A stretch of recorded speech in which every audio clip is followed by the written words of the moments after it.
3 minute এডুকেশনে আপনাকে স্বাগতম। আজকে আমরা পঞ্চম শ্রেণীর বাংলা দ্বিতীয় পত্র প্রথম অধ্যায় ভাষা পরিচয় শিখব। আপনি যদি 3 মিনিট এডুকেশন নতুন দর্শক হয়ে থাকেন তাহলে চ্যানেলটি এখনই সাবস্ক্রাইব করে পাশে থাকা বেল আইকনে ক্লিক করে নিন, যাতে করে আমাদের পরবর্তী ভিডিও আপনি পেয়ে যান। ভাষা পরিচয়।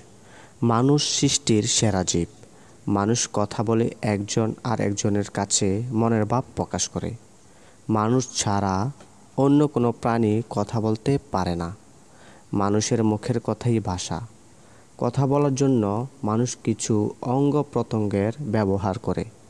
সেই অঙ্গ প্রত্যঙ্গগুলো হলো মুখ, জিভ, দাঁত, মাড়ি, তালু, ঠোঁট, নাক ইত্যাদি।